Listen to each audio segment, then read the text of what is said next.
經引導，羅伯特·路易斯·史蒂文森。第25章，降下黑旗。我剛在船首斜圍站穩腳跟，船頭的小三角帆就在另一次轉向中猛地鼓了起來，發出一聲巨響，讓我以為是炮聲。帆船的龍骨因這股力量而劇烈震動，但幾秒鐘後，當其他帆仍然吃着風時，小三角帆又拍打着鬆垮了下來。這一下差點把我掀進海裡，所以我趕緊爬過船首斜圍，頭朝下地落到了甲板上。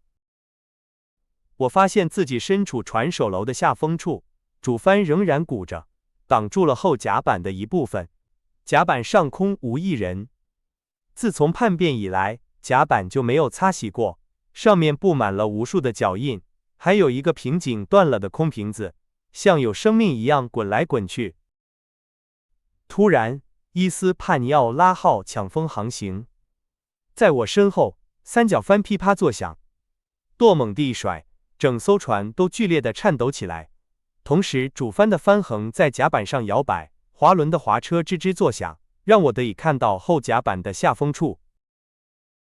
果然，2個哨兵都在那裡。那個戴紅帽子的人仰面躺着，像根撬棍一樣僵硬，雙臂伸開，如同釘在十字架上，張開的嘴唇露出牙齒。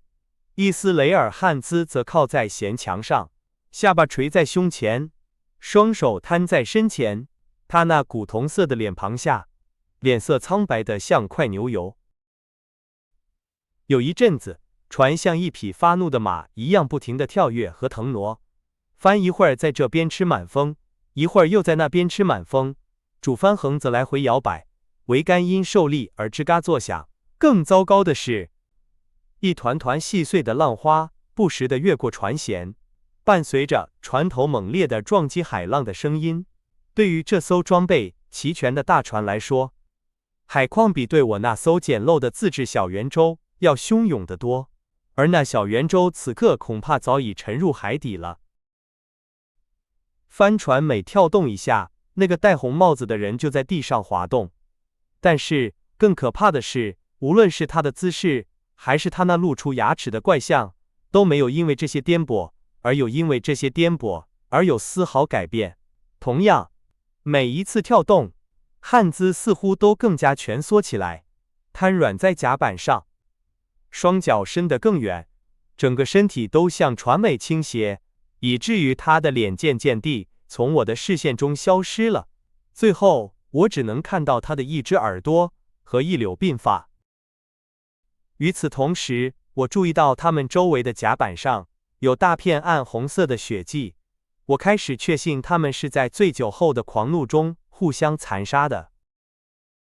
我正看着他們，心裡琢磨着，就在船身暫時平穩下來的片刻，伊斯雷爾漢茲微微轉過身，發出一聲低低的呻吟，又恢復到我第一次看見他時的姿勢。那呻吟聲透露出極度的痛苦和虛弱，他下垂的下巴也顯得可憐，這讓我心生惻隱。但是當我回想起在蘋果桶裡聽到的那番對話時，所有的同情都煙消雲散了。我向船尾走去，直到主桅杆旁。我上船了，漢茲先生，我帶着一絲嘲諷說。他沉重地抬起眼睛看着我，但他虛弱的連驚訝都表現不出來了，他只說出了一個字：白蘭地。我想到帆橫隨時可能再次橫掃甲板，不能再耽擱了，便迅速滑向船尾，下到了船艙。下面的混亂景象簡直難以想象，所有鎖着的地方都被撬開了，他們肯定是在尋找地圖。地板上覆蓋着一層厚厚的泥土，表明那些惡棍在趟過營地周圍的沼澤後，曾在這裡喝酒或商議。所有漆成白色、鑲着金色飾邊的艙壁上，都留下了無數骯髒的手印。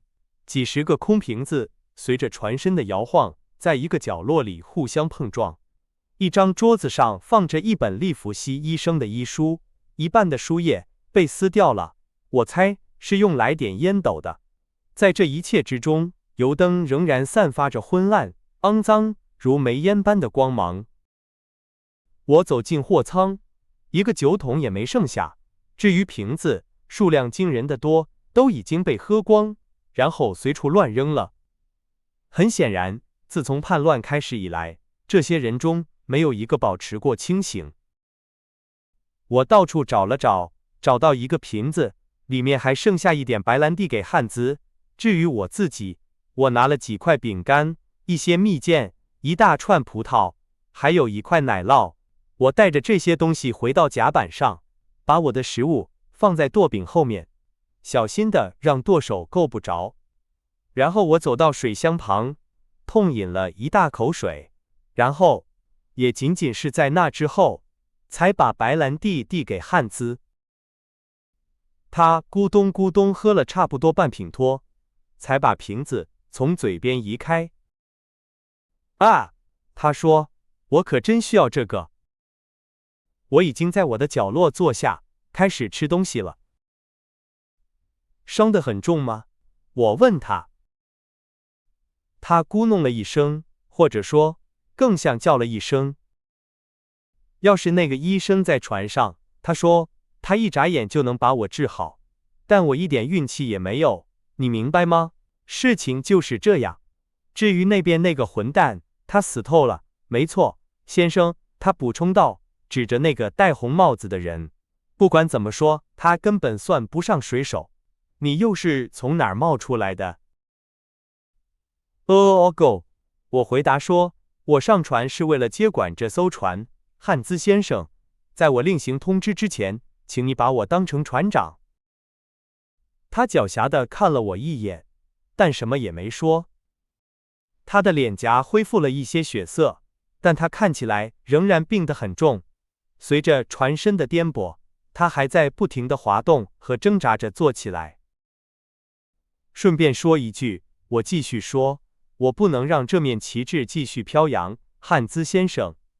所以，恕我冒昧，我要把它降下來，寧可什麼旗幟也沒有，也不要這面。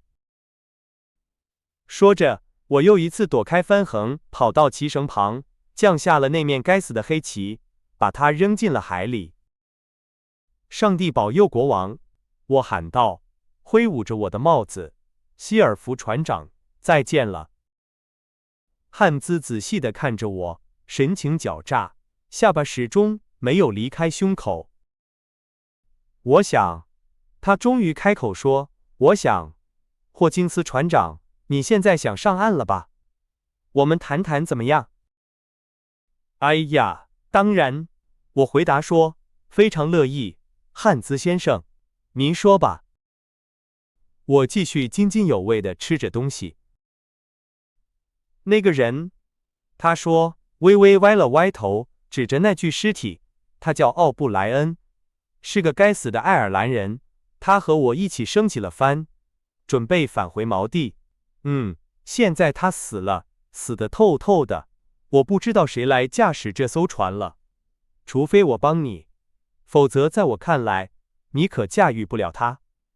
現在，你聽着，你給我吃的喝的，再給我一塊手帕什麼的包紮傷口，我就告訴你怎麼駕駛這艘船。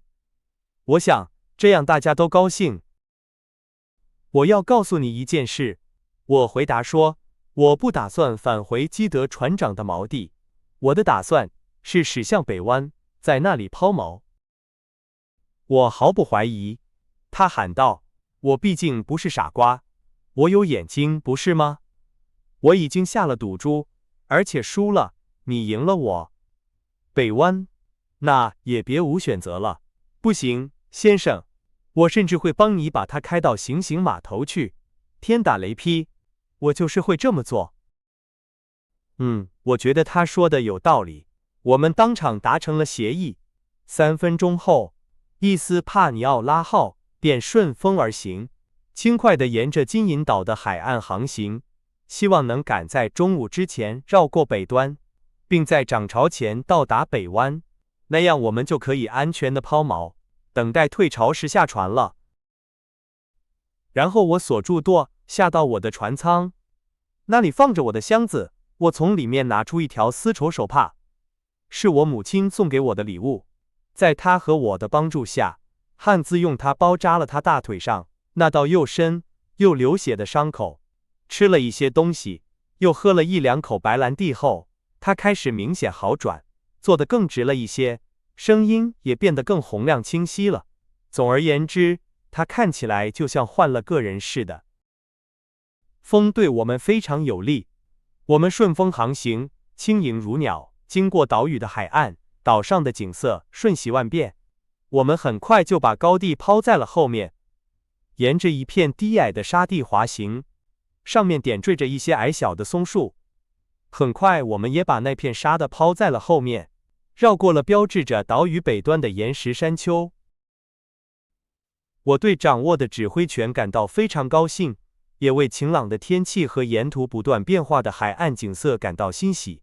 我有充足的水和美味的食物，而一直因我的擅自離隊而自責的良心，也因我取得的巨大成就而得到了平息。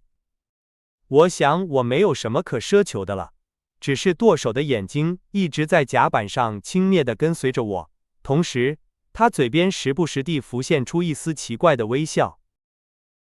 那是一個夾雜着痛苦和虛弱的微笑，一個疲憊的老人的微笑，但除此之外，還有一絲輕蔑，一絲背叛的陰影。在那個人狡猾地注視着我和我的工作的人的表情中，